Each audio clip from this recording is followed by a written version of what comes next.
production and distribution of City Club forums on IdeaStream Public Media are made possible by PNC and the United Black Fund of Greater Cleveland, Incorporated.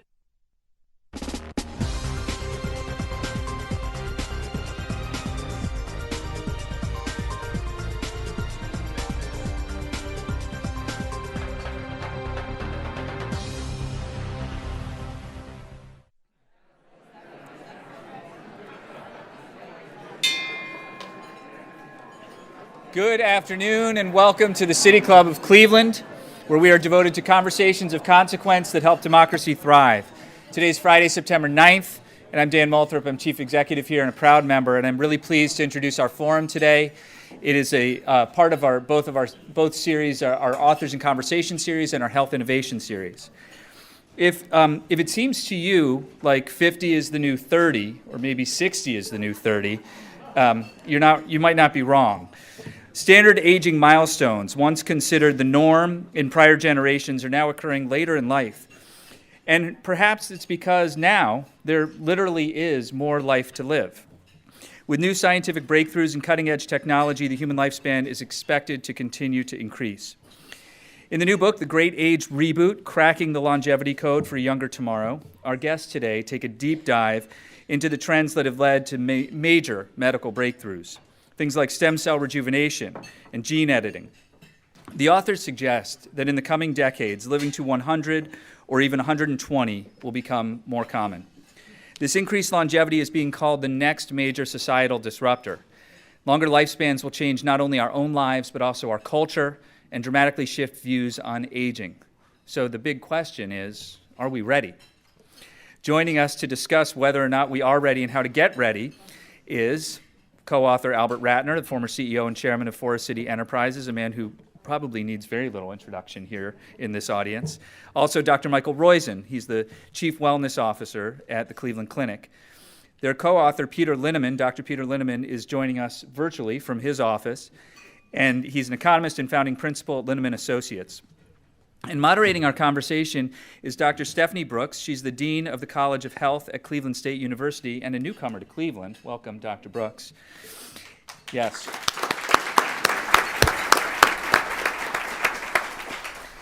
If you have questions for our panelists, you can text them to 330-541-5794. The number again for our radio audience is 330-541-5794. You can also tweet your questions at the City Club, and our team will work them into the second half of the program. Members and friends of the City Club of Cleveland, please join me in welcoming our great panel today. Okay, great. So before we get started, I just want to say congratulations on the book. And I also want to just say kudos on taking a topic that's so complex and technical and making it relatable and actually, quite frankly, kind of cool. So with that... We have to say, we have not been able to get books, but she got a book. months ago. So, but with that, I want to just get the ball rolling. And if you could just provide some history about the project, how you all got started on this, you began to collaborate. I think that's a good place for us to start telling the story. Well, I'll start out. Michael and I have been friends for a long time, and we played ping pong together. And we've been doing this for 7 or 8 years. Over time, before we started to play ping pong, we would discuss what was happening in our lives, in our business lives. Let me really tell you what was happening. He was trash talking me and trying to get an advantage at the ping pong game. I rest my case. So at any rate, so what happened, Michael started explaining to me all these tremendous things that were taking place in the research lab, in every part of the body. And I was saying to Michael that we as a company, Forest City Enterprises, were all over the country in the inner cities. And we were working in communities in the inner cities and finding out we had this very complex system. But if you looked at things in a simpler matter, that you could really make change. And there was an interconnection between what he was doing and the people in the lab were doing and we were doing the inner city. So we started out to write this book. We started out on the research end because the most important thing to remember is none of this happens if the research doesn't take place and come through, and you'll learn how. It's obvious that if this research happens and we become healthier, that it has a lot of demographic opportunities. So we then invited my dear friend Peter Linneman from the Wharton School, who's one of the world's really great economists, to help us figure out what is the effect if the research works and we do our job. So that's how we started out on our journey. That's And what I throw in is that when they called me, I said, I've written a book. I never want to write another book in my life. And they convinced me that my life was going to be long enough that I could do this and still have a lot more life to live. Peter, that's wonderful. And so that one of the, since I've had the opportunity to read the book, there's a lot of passion in this book as well. So what's your personal connection to this topic? Well, I'll take that, if you will. So it actually started with a patient who I was trying to get to quit smoking. And then through that process said, how do I motivate him? And one of the ways was to say, what is his real age, his biologic age, as opposed to his calendar age? When we started doing research in that to develop it in areas other than just cigarettes and tobacco, by the way, a pack of cigarettes makes you about 8 years older, vaping makes you about 10 years older, so I'll get that, that's even worse for you. But in fact, when we started to develop that, we found an amazing thing. The science was much better known than we as general physicians were practicing it.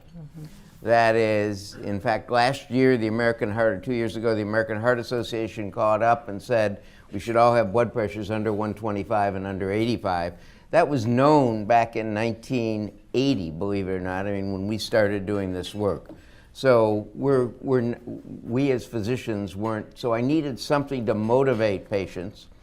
And as I started doing the science, as my wife said, sometime in around 1993, was my last piece of red meat or processed red meat. And believe it or not, there are 151 things we wrote about in 1999 actually, and only one of them is even questionably reversed since then. So there is a lot of data that you can do a whole group of things. And people say, what do you do personally? So my personal connection is, I do 149 of them. I don't get enough sleep and I have too much stress, but other than that, I do everything. But as Albert and I started talking, we realized there are 14 areas of exponential growth in aging mechanisms. That is, looking at the mechanism of why we get old and seeing if we can modify it. And I'll get into it maybe a little later, but basically it says you all, every one of us, we predicted in 1998 when Real Age came out, and thank you for hosting me sometime after that to discuss it here, we said 60 was going to be the new 40. It is. If you look at the data in the Nurses' Health Study, the Health Professional Study, that's come to pass. We now believe that with at least an 80% probability that 90 will be the new 40 within this 10-year period. So, and that, well, that changes everything. And it is a huge opportunity, not only for financial planners to help people plan, but it is a huge opportunity for all of us to thrive. And it actually, as we'll get into, I hope, it actually, and Albert and Peter can talk about this more, it actually saves the country economically because, if you will, the CBO predicts that Medicare trust fund and the Social Security trust fund and every other trust fund will go belly up within the next decade. That's not going to happen if we adopt longevity. Okay. Peter, do you have anything to add? Want to make sure you're Well, included. I don't even know if I ever mentioned this to Mike and Albert, but when they asked me, my father died at 49. And at that point, I knew Albert, who I think, Albert, you were about 91 at the time. And I have a very dear friend, Lucille Ford, down in Ashland, who's 100 now. And I've always been intrigued by why did my father die at 49? What did he miss? What did society miss that we got from Albert and people like Lucille? And so that was kind of in the back of my mind when they reached out to me as a personal connection. Okay, great. So there's a lot out here in terms of aging research and wellness. What makes the Great Age Reboot different? Is it similar? So let me start off by saying what really makes us different is we took the research that was out there and was happening, would have a phone call every week, and every week there were 3 more things. And we realized that the change was taking place. Well, you can have change, but the question is, what does it mean? So what makes this book different is we have made a bunch of projections that nobody else has made. So part of this is I want to take the stress away from everybody sitting here, because what everybody wants to know is how long you're going to live. So let me tell you what we discovered, which really helped us figure out where we were going. When we looked at the research, a number of people dying, what they were dying of, we came up with the following facts.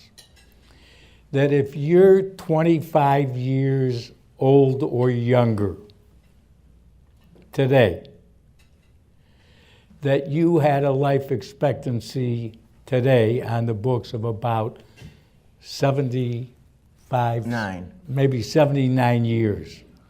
What we believe is if you are 25 or younger, you will live to 125 years.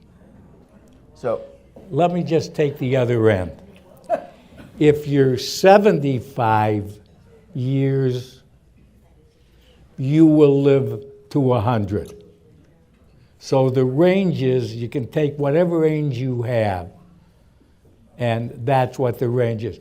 What I tried to do, Dick Pogue actually lobbied me to come up with a figure for people that were our age. And I want to be clear about the fact he's much younger than I am. I want to be clear. But in Dick's and my case, what happens is we have a chance of living 5 more years until there are only 5 of us left. So far, Dick, hi. Let me actually go and so I'm going to go a little long on this answer, but then none of the other, I'll stay out of the other questions. So what's really different is the Human Genome Project started in 1992. They expected to find 300,000 genes based on the amount of DNA in your nucleus. They found, both the Collins group at NIH and Ratner privately, they found we have about 22,500. They called the rest of that DNA junk DNA. 8 years later, it is known as epigenes. What are epigenes? They're switches that control whether your genes are on or not. They're like rheostats. So you have power over those. That's the next great thing.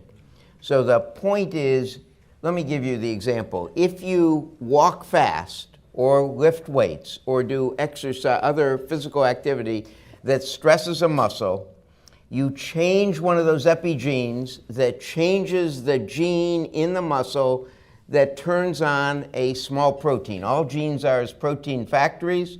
You get to turn them on or off. You turn on a gene in the muscle by your action that creates irisin.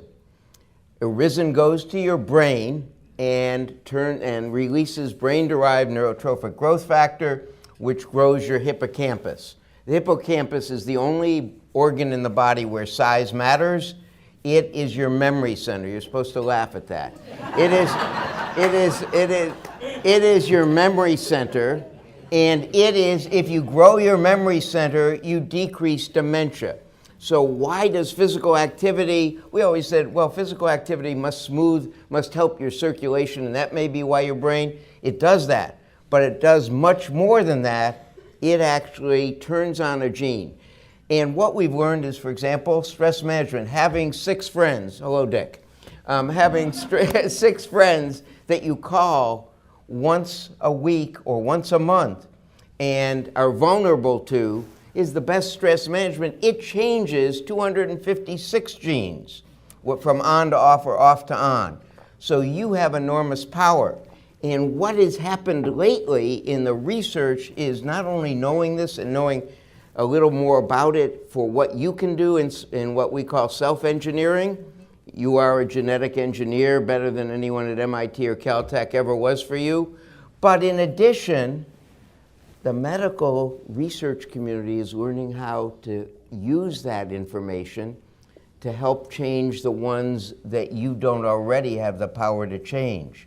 And some of those are on the basic mechanism of aging, so that the process, if you look at it, in each of the 14 areas of research, at least 2 animal species have been rebooted back to the equivalent of 40 human years.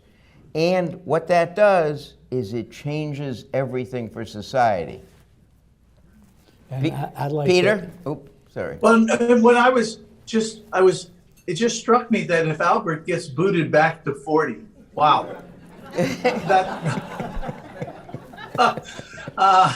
No,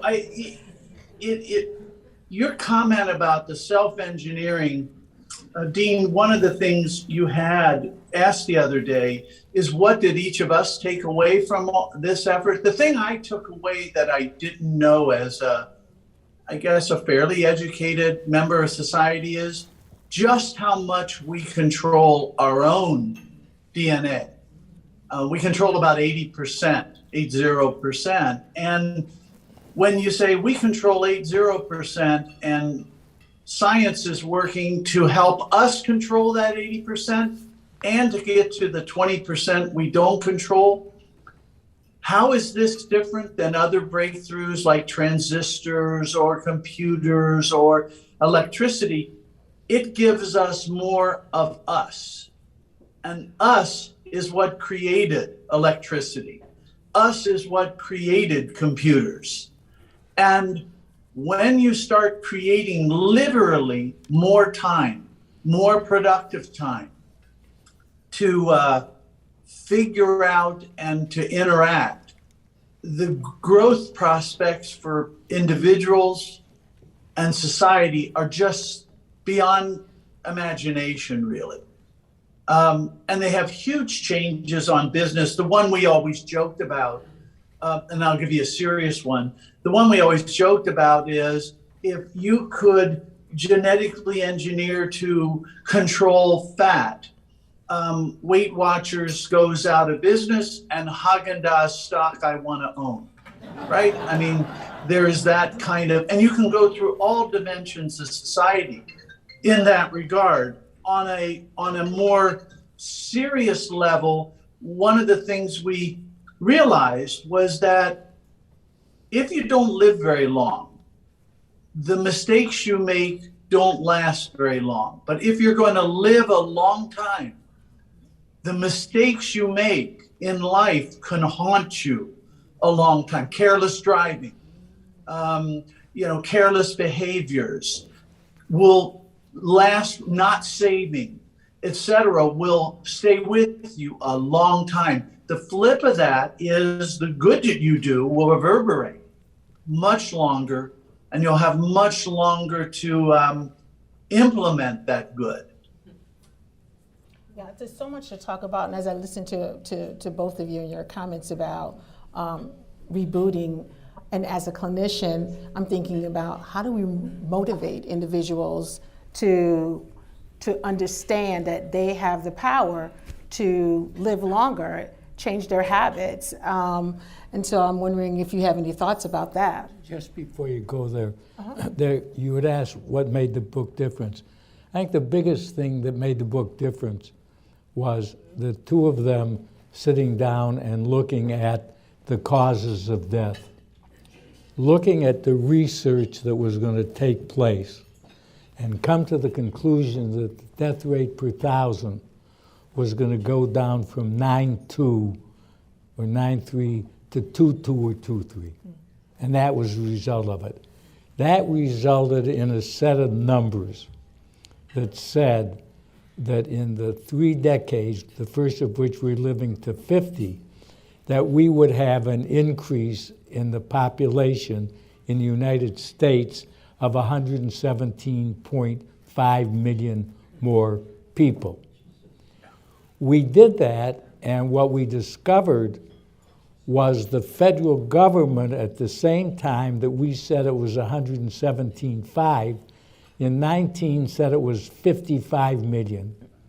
And in the last figure said we will only have 33 million more people in those 3 decades. If we have only 33 million, that will be half of the decade percentage growth that we had during the Great Depression. So one of the things that we learned that shocked us was that because you can only grow population by births over deaths, and you can import people, but it doesn't make more people in the world. So we look at that, and the federal government is telling us our growth, GDP, is going to grow in half, from 3 to 1.5.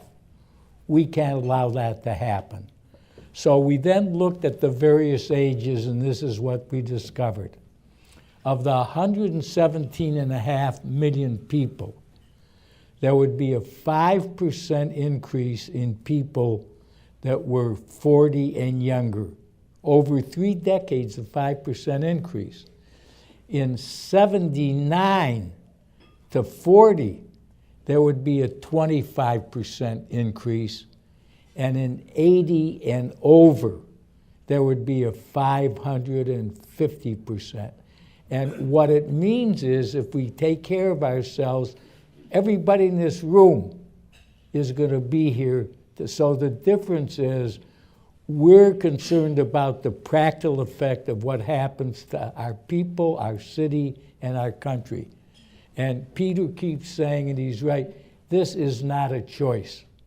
But the last comment I'll make on this is, I hate to do everything. I just, I like to watch football, I like to do these things. And Michael said to me, you have to run 10,000, you have to take 10,000 steps. I don't like to walk. But here's what I discovered. When I get on the floor and play with my grandkids, every minute I play is 100 steps. When I play ping pong with Michael for 20 minutes, it's 100 steps a minute. So you don't have to walk. Here's what you take away from this. The beauty of this is, the way you do this is you do what you love and what loves you back. And that's what I learned from these two people. And I can't And if answer that. if I might jump in, when we would tell people these numbers, and Michael would describe the science that is going to also help us get there, everybody we would talk to casually say, we can't afford it. How can we afford all these old people, right? All these old people, right? And two really important insights. One is Michael already made it. If what would you say, Michael, 90 is the new 40? They're not old. They're not old. They're only old by a standard you have in your mind, but they'll be very different. And the second is human capital is all we've got. You want to produce as much of it and keep every ounce of it you can as long as you can. So we started looking at it, and everybody's saying can't afford it. There are a bunch of studies saying, oh, medical costs are out of control. Imagine that some of these genetic phenomena, whether they're medical in nature or self-engineered, took a hold, you would see medical outlays fall by probably 7% of GDP. 7% of GDP is $1.5 trillion a year. It's on the order of $5,000 to $6,000 per person that you would have additional to do something with. It's a stunning number. Not to mention, you're healthier and happier and more productive. And in fact, what we came to realize, and the book lays out a lot of this, give you a simple. Michael said, and Albert says, that we find that you're going to live, let's say you're going to live 25 to 30 years longer. If you work 10 more years, because what else are you going to do during that time, right? You got to pay for you got to pay for yourself. You got to save. If you work 10 more years, that's a 25 to 30% increase in your lifetime productivity. Typical person works about 40 years. And so suddenly, if you work 10 more years, that's a 25 or more % increase in every individual's lifetime productivity. You say, well, I don't go to work. I don't get paid to work. Yes, but you get paid to interface with society, with children, with grandchildren, with all kinds of things. And we came to believe not only can we afford it, as Albert was implying, we can't afford not to have this kind of reboot brought about by self-engineering and by scientific engineering. Yeah. So let me go and just add one quick sentence. So what is different in the book is that we go through not only the science of what is likely to happen, but we go through the economics and political. And excuse me, that's where Albert and Peter are co-authors, if you will. There's a huge amount of important information in policy, et cetera, that has to change. Yeah, and this is going to be our last question before. This is important. Half of the book, one half of the book tells you what you have to do, because that's what it's all about. Right. It's not about us, it's about you. That's one half. Go ahead. And I just want you all, before we go to the next segment of the program, to talk a little bit more about what the implications are for education, for family, for healthcare providers. Big questions, but really important to this topic. I'm going to take just the first one. Obviously, if you're going to work 20 more years, if you're going to live 30 years, you're not going to want to retire at 65 and do nothing till 115. So we're going to need our educational systems to change, Provosts, so that in fact Peter always says, since he's at Wharton, going to Wharton isn't any fun, or going to college isn't any fun. I'm just ribbing him a little bit, but in fact, going to Cleveland State is fun. So the point is, whether we think about a movie script of us going back and doing 4 more years at college, or whether in fact we change the way education is, there's going to be, there will be fewer kids, so colleges won't have the young people on campus as much, but we're going to have more older people getting re-educated, and the system will need to change to do that. And so there are huge changes in that. Mm-hmm.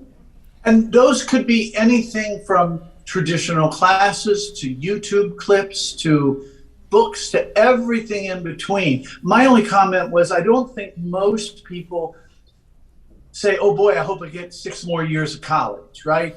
And the challenge for the educational institutions is, how do we educate without, quote, you have to get 6 more years of college? You know, and that's going to be a fun challenge, and the people who figure that out are going to do really well, and that's part of the joy of all this. And perhaps that's getting time for questions. One of the questions will be asked is, what does this do about income inequality? Mm-hmm. Because it makes an enormous difference in what happens. It's really a great equalizer. And you asked about what it does for family. I'm going to use family in a broad sense. Yes. Not literal family, blood, but a broader sense. Whenever somebody said to me, as I would talk to them about this, well, we can't afford the people to live, I would always say, well, you want to start with your grandfather? Do you want to start with your grandmother? We'll get rid of your grandmother, right? She's a burden, right? And everybody said, well, I didn't mean grandma. Everyone but. Anybody but. And what it will do for families is children will get to know their great-grandparents. They'll benefit from all that, whether it is blood great-grandparents or other, quote, modern family kind of. And as Michael says, that is scientifically shown to improve health in and of itself. And so what it does for society in that regard is quite wonderful. Thank you, Peter. You're with the City Club of Cleveland and on our special field trip to the Fountain of Youth. Thank you for being along for this journey. We're about to begin the audience Q&A. I'm Dan Moulthrop, Chief Executive here. Here with us on the panel is Albert Ratner, former CEO and Chairman of Forest City Enterprises and co-author of this amazing book, The Great Age Reboot, which we're discussing. Also with us is co-authors Dr. Michael Roizen, the Chief Wellness Officer at the Cleveland Clinic, and Peter Linneman, who's joining us remotely. He's an economist and founding principal at Linneman Associates. Our moderator today is Dr. Stephanie Brooks, Dean of the College of Health at Cleveland State University. We do welcome questions from everyone, City Club members, guests, and students, any students with us, as well as those of you joining us via our live stream at cityclub.org or our radio broadcast on 89.7 WKSU Idea Stream Public Media. If you'd like to tweet a question, please tweet it at the City Club, or you can text it to 330-541-5794. The number again is 330-541-5794, and our team will work it into the program. May we have our first question, please? Thank you, Stephanie. Welcome to Cleveland. Thank you. Al, Michael, Peter. I'm Peter Whitehouse from the Intergenerational School. Seated at this table includes my 93-year-old mother-in-law. I want to... And my wife, but you can hold the applause for that.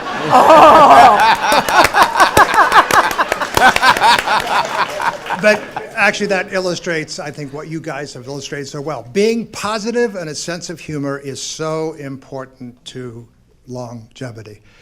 But I want to add a little bit of a downer that builds on what was just talking about. Here we have 3 public intergenerational schools transforming education.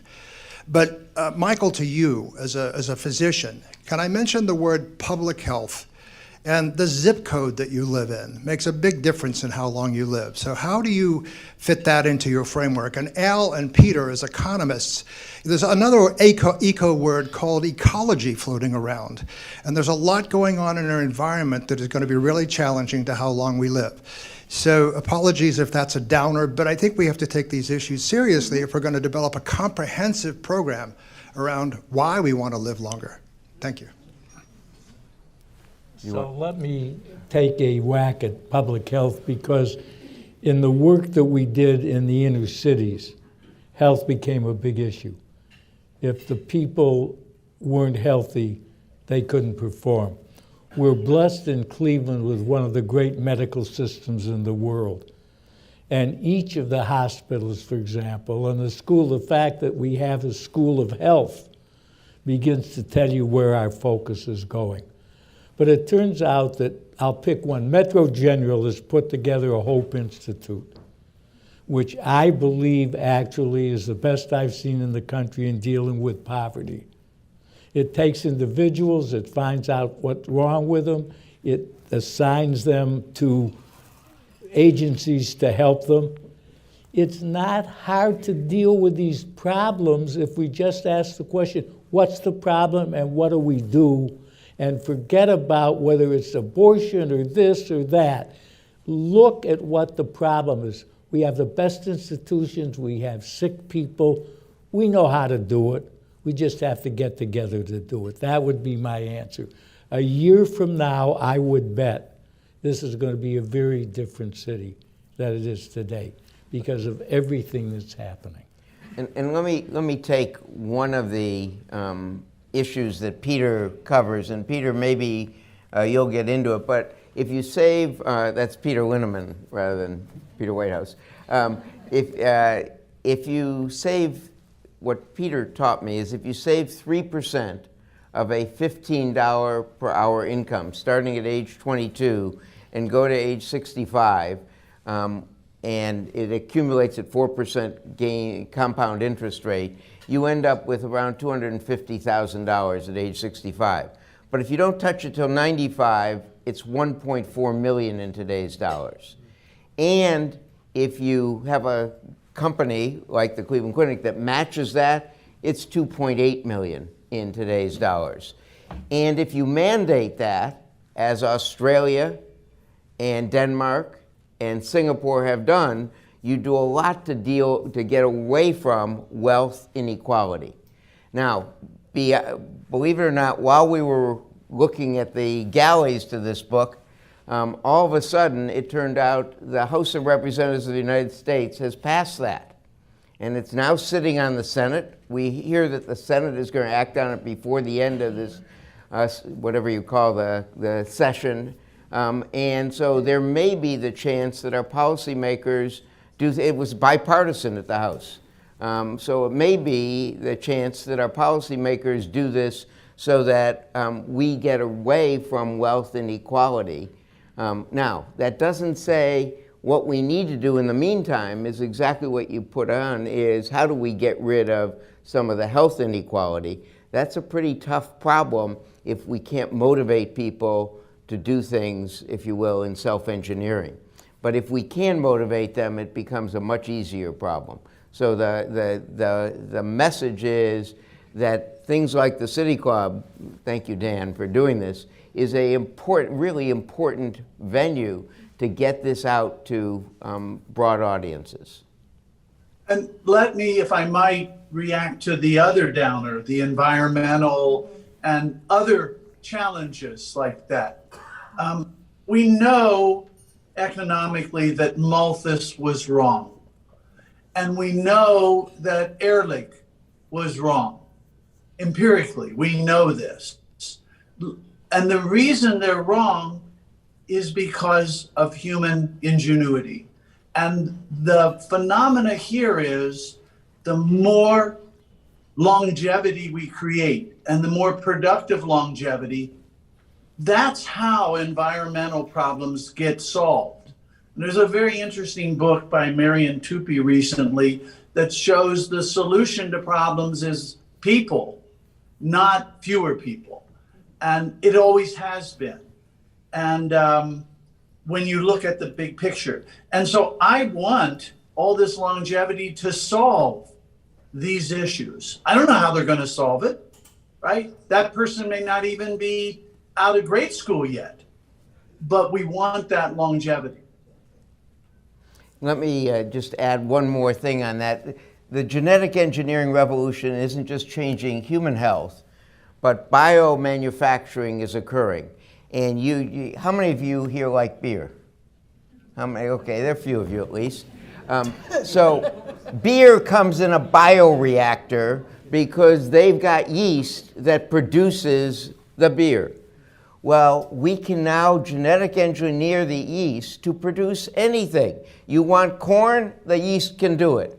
And hopefully you'll have this as a future thing here, bioengineering if you put bioengineers in a city the size of Los Angeles, you'd have double the amount of food produced in the entire world now.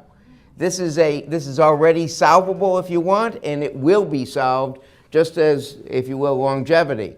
Again, because of the genetic revolution, we can engineer, we can change, the yeast don't object so far.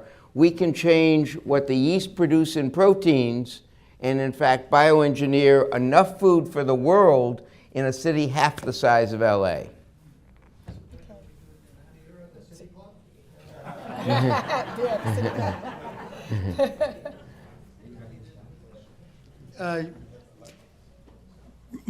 Dr. Roizen, you had mentioned about the House of Representatives, and I assume you're talking about, when your comparison to the other countries was a mandated savings plan of some kind. Every time that Congress has attempted to change Social Security or Medicare, based on today, forget your book, about changing Social Security to 70 or 75, or using your book possibly 80, or if you want to go back, when they started Social Security, if you took the total morbidity rate, you were supposed to be dead by the time you collected, because it was 62 and they made it 65. If you eliminated child morbidity, I think it was just like 69 or something. So you're only supposed to live around 4 or 5 years afterwards. So we've had 65 for Social Security and Medicare for 80, 90 years. Do we have the assuming everything you say is true, and believe me, I do believe it. I own stock I'm an investor in some of that stuff and love this stuff. Don't get me wrong. Do we have the political will to change something like Social Security, something like Medicare, adding another 10, 15 years to it? The House of Representatives bill was an add-on. It didn't change Social Security and Medicare. That's why it got huge bipartisan support. That was my assumption, that it was an add-on. But let me go, and Albert and then Peter are much better at this than I would be. So my lifetime, at least for the last 50 years, has been going to cities and states and changing things. So I've spent my lifetime working with legislators, working with mayors, working with governors. And this is what I find. What I find is we expect them to change things.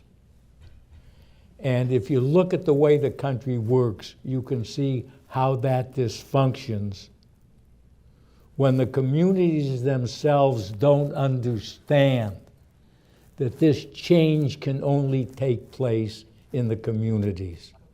And I will give you an example of this. We started a company testing kids, and we're in Appalachia. And we're now in 33 different counties. The Appalachian counties got together and said, we don't like our life. It's not right, and we want to change it. And they came to our company and said, can you change it? And we said, no, we can't change it, but if you want to change it, we can help you change it. And we're now working with them. We had a summer camp this year where we had 55 kids going that graduated from high school that did not have a job, didn't want a job. They're all now being trained. So this is the message. Don't look to them. Kirk Shearing's here, the best legislator I ever met. But what he always says to me is, how can we do this? The knowledge is in the communities, it's not in Washington.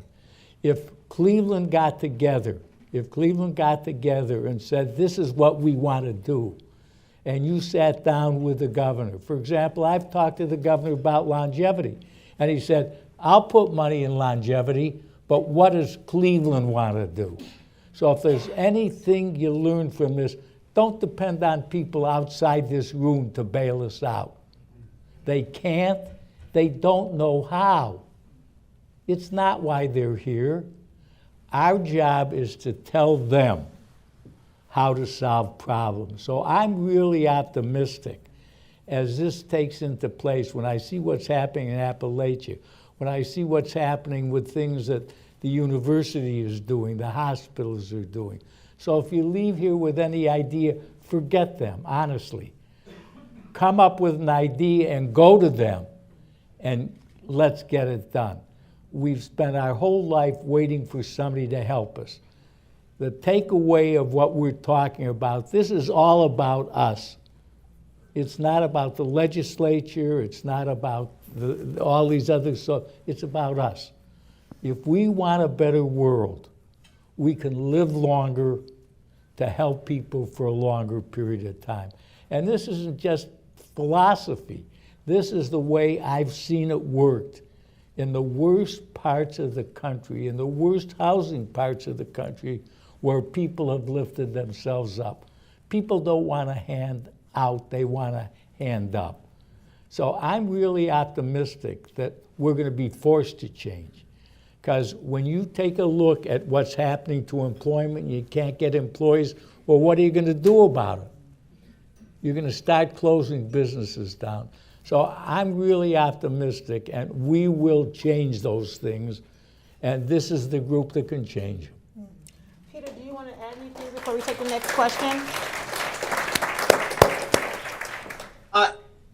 I learned you don't follow Albert after he gets ovation.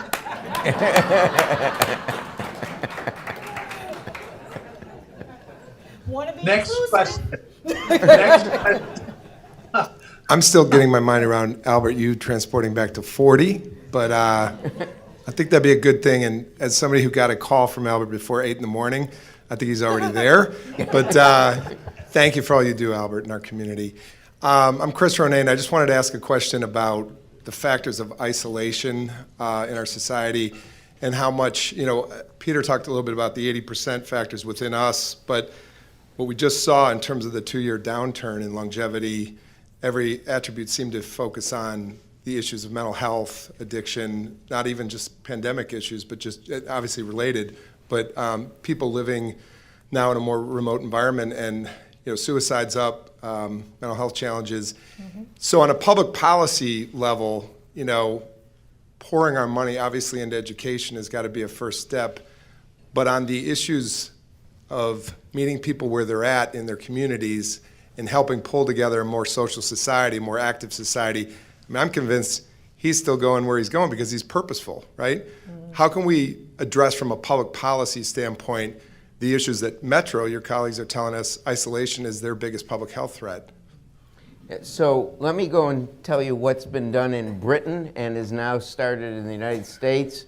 And it's actually a project of at least I know of the 3 health systems, Metro, UH, and Cleveland Clinic are all participating in it. I don't know, there may be others as well. I don't mean to, those are the only ones I know. So the greatest agers, Chris, you're right, are stress and, if you will, not having a posse and not having a purpose. So in the Whitehall studies way back in Great Britain, and I'm sorry, I'm a scientific nerd, in the Whitehall studies way back in the 50s out of Great Britain, in the studies out of Alameda County, Berkman studies in the 60s in the United States, and in recurrent studies now, isolation, not having 6 friends that you talk to once a month, and not having a purpose are the greatest agers, are the greatest things we can do. So the 3 health systems have started something that actually started in Great Britain called social prescribing. So you have someone who is isolated, you hook them up with someone else. So it's part of, if you will, a buddy system, but you get the buddy system to link them with 5 other people or 5 other things and to help them through volunteering choices, et cetera. So Cleveland, I think, is the first place in the United States that has adopted this social prescribing, and it is now going on and I can tell you, I got called from Great Britain. I sent a patient, the first patient I sent to social prescribing last Friday. I see patients on Fridays, and I sent other than today, obviously. And I sent patients, a patient there, I got a call from Great Britain saying this is the ideal person to send to social prescribing. So social prescribing is something that started in Great Britain, and I think we're the second country, and I think we're the first city in it. So you should, our health system is as Albert said, Metro actually has pointed this out as a major problem in our communities, and we are working on it. And the thing I might add in a different, the downturn in life expectancy is a great headline. When you look at how it's actually technically calculated, it's not a very helpful statistic, never in and of itself. And we don't have time to go into why. But part of the downturn clearly was COVID. And if you think about it, the message of the book is science can be there to really help you a lot and is coming fast. Imagine if mRNA had not been started, what, about 20 years ago, Mike? Is that about right? Yep. And was there. How many more deaths? How much more suffering? And in a way, it is a demonstration of this. The other thing is that you think about problems that come from diabetes, et cetera, et cetera. Even problems from cigarette smoking, et cetera. Some of the genetic things that could happen either could interject themselves into that process or reverse that process, and in so doing make huge changes that people have a hard time making for themselves. And that's part of what good medicine, I think, is about, is to assist somebody make better decisions, even when they're hard for them.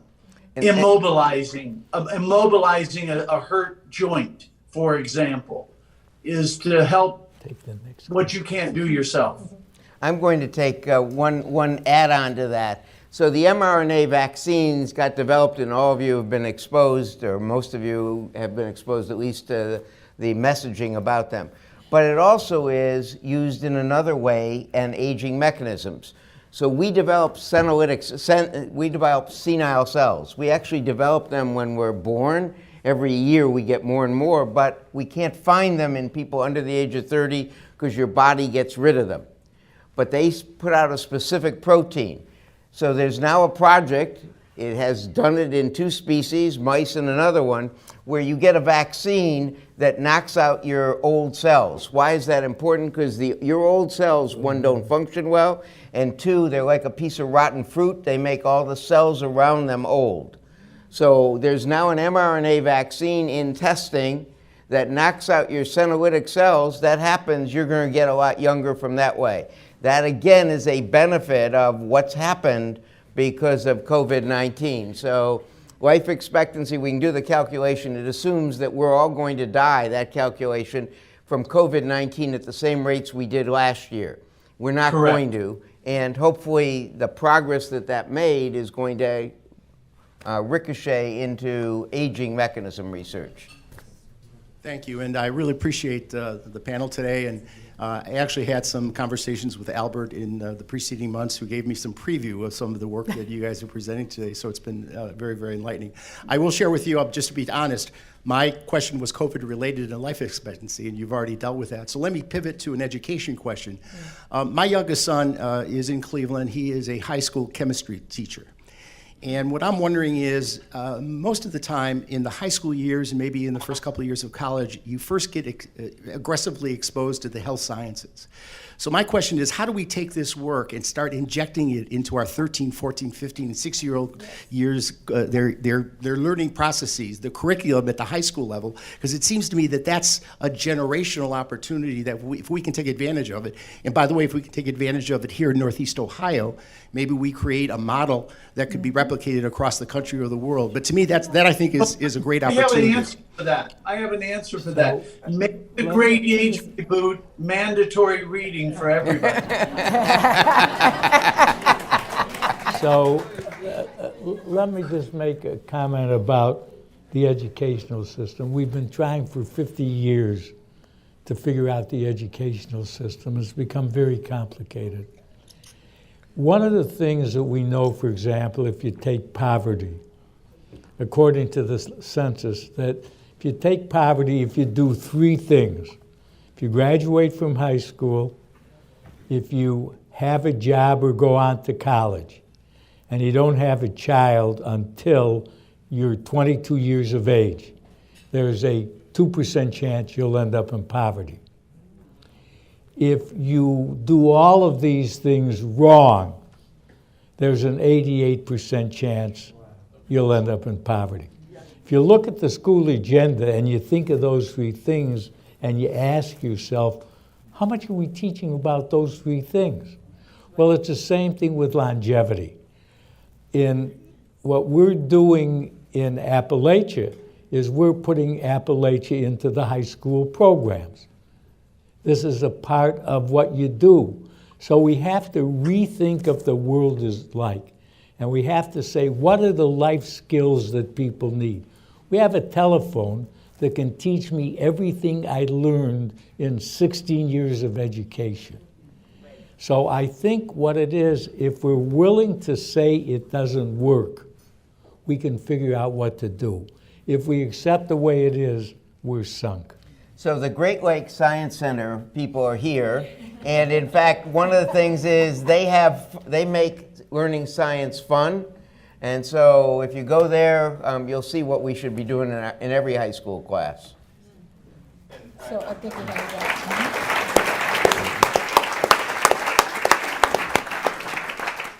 I'm informed on Twitter that they're actually already planning the exhibit about the Great Age Reboot. So I'm Dan Moulthrop, and today at the City Club, we've been seriously enjoying a forum that is part of our Authors in Conversation series. It was moderated by Dean Stephanie Brooks of Cleveland State University, and featuring Albert Ratner, Dr. Michael Roizen, and Dr. Peter Linneman, co-authors all of the Great Age Reboot, Cracking the Longevity Code for a Younger Tomorrow. It will be available in bookstores starting next Tuesday. It is available in our lobby right now, thanks to our friends at Max Backs. Big thanks to Cuyahoga Arts and Culture, the John P. Murphy Foundation, and the Cuyahoga County Public Library for their support in this series. Our forum today is also part of our Health Innovation Series with support and partnership from Medical Mutual, and today presented in partnership with our friends at Cleveland State University's College of Health. We would also like to welcome guests at tables hosted by the Good Community Foundation's President Sheila Wright and Chairman Albert Ratner, Cleveland State University's College of Health, Cuyahoga Community College, Future Plans, Global Cleveland, and the Intergenerational Schools. Thank you all for being with us today. Next Tuesday, on September 13th, we'll hear from a panel of local experts about how our mental health crisis response system is changing away from the traditional police response. And on Friday, September 16th, we'll be celebrating Cleveland Book Week here at the City Club with our friends at the Anisfield Wolf Book Awards. We'll hear from Ishmael Reed, author, poet, playwright, and America's most fearless satirist, who's receiving the Lifetime Achievement Award. He'll be joining us next Friday, as I said, September 16th. Some tickets still available. You can find out more at cityclub.org. That brings us to the end of our forum today. Thank you once again to our panelists. Thank you, members and friends of the City Club.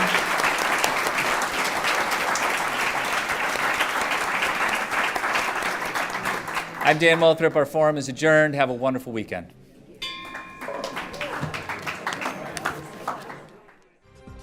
For information on upcoming speakers or for podcasts of the City Club, go to cityclub.org.